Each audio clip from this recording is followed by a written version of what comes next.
going to speak a little bit about this book because I think it's very important. But sì, avevo già accennato durante il corso, per cui gli studenti che hanno seguito il mio corso, che è finito qualche settimana fa, sanno, quelli che hanno seguito quella lezione, che avevo introdotto questa tematica della Sherry Turk nella mia galleria di pentiti di internet, no? Che è abbastanza simile a quella che vi abbia appena fatto Gert.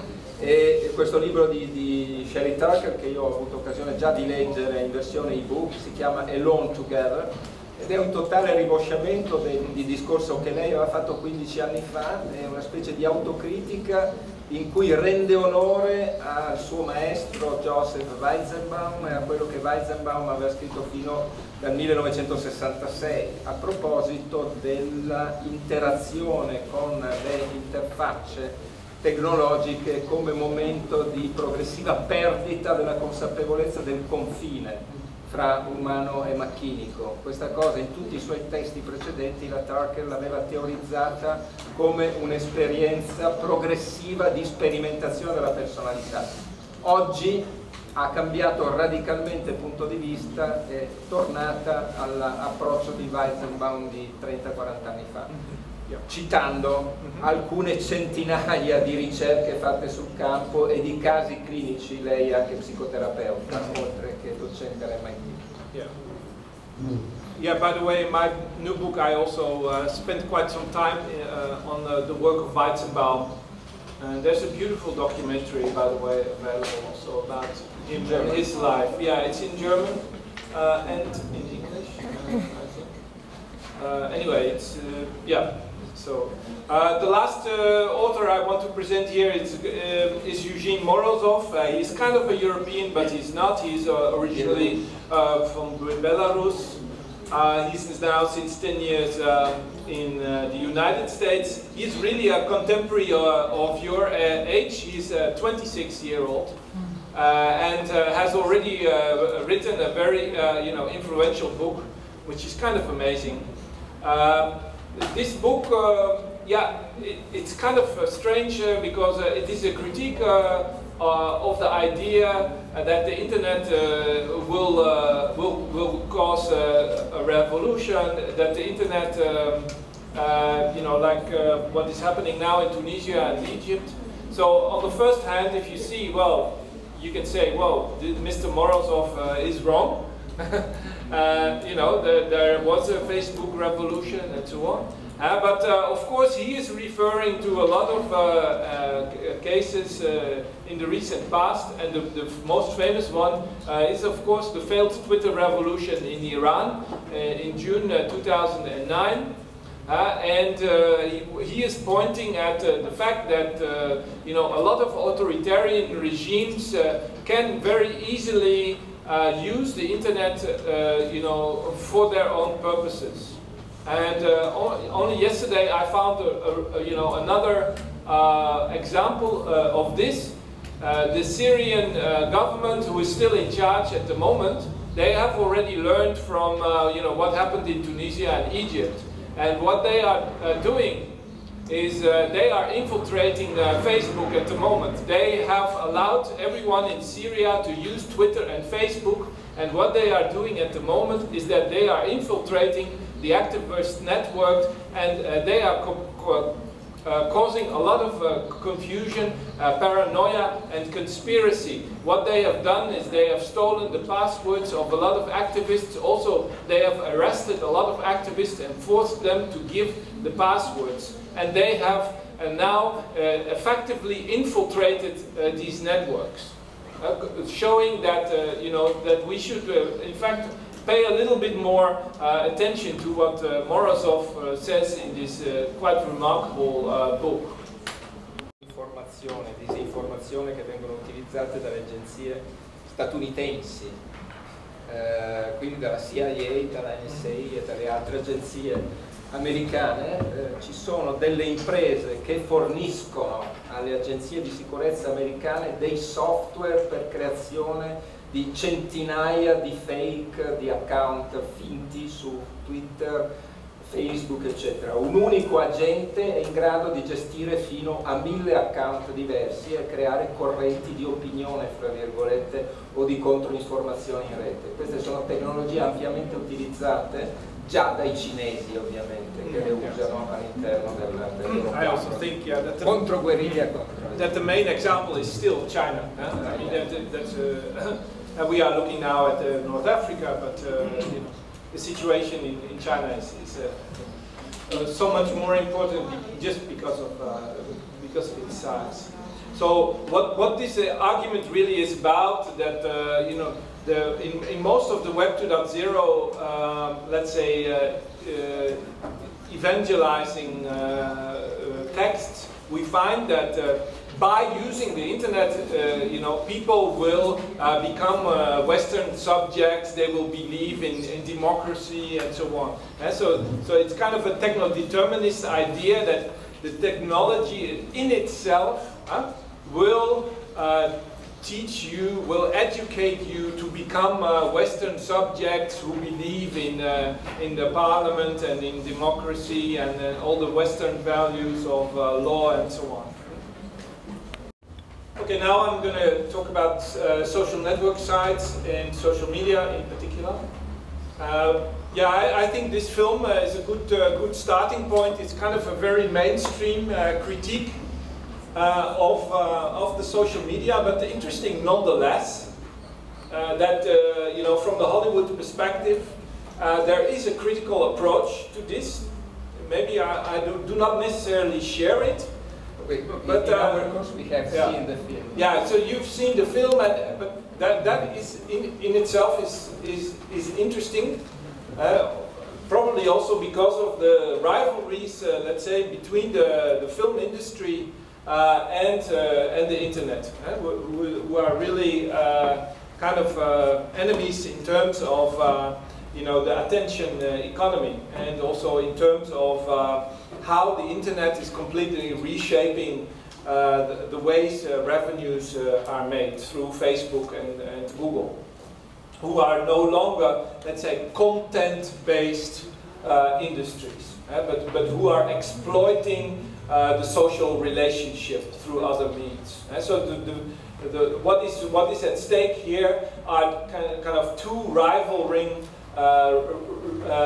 models of how capitalists, you know, can make a profit.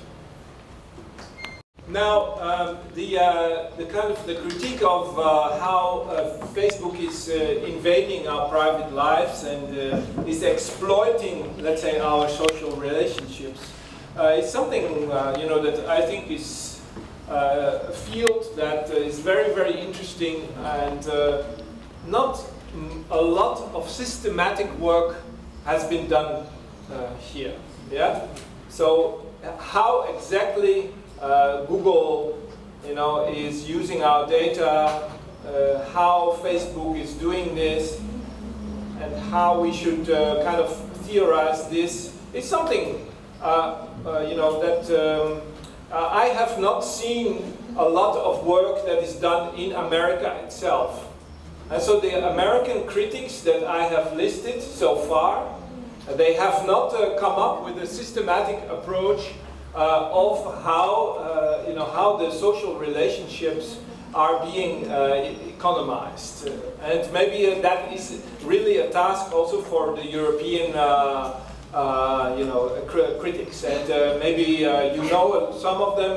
Jean Moulier-Boutin is someone who is working on this in Paris.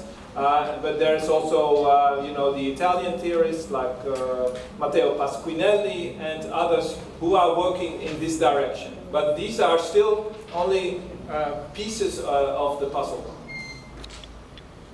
This website, which I put here, "Our privacy is not a privilege and not for sale," goes in fact to the heart, you know, of the way these new companies are making a profit.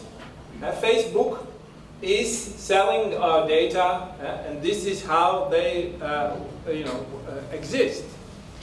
So the fight for privacy goes to the heart of how they operate. And this is why they are offering all these services for free, and that's why you don't have to pay for Facebook. You use it for free. Maybe in the agreement, which is not an agreement, that you give away all your data to them. Even if there are all sorts of ways, but this is the fight. This is the fight, and there are a lot of ways, and I will just go into them now a little bit, a few examples of how on the internet we see that this fight is being played out. So far, of course, this is first of all a concern of you as individual users. Every few weeks you need to check the privacy settings because the company is changing them. It's not informing you about this, and for instance, this website called reclaimprivacy.org is trying to, let's say, politicize the individual settings of the individual user, and that's probably one way to go. Now a lot. This is, for instance, OpenBook. OpenBook just shows to you how much is known about you and your private life, you know, and shows it in public. An attempt to let you realize, you know, that you are maybe not so aware what is going on. So this is kind of a classic strategy of making you aware, the users, all the Facebook users. Last night we discussed that approximately half of the adult population in Italy has a Facebook account. So that is a lot of people, 20 million people in Italy alone. So there are a lot of these kinds of campaigns underway to make the broader population aware of this new economic model, because this is how we should discuss this. Another more hacktivist approach is this one, the grease monkey. It's called Unfuck Facebook, and it's kind of a script that you analyze, and maybe you think, well, this is just a normal Facebook page, but of course you can see that the column on the right is missing.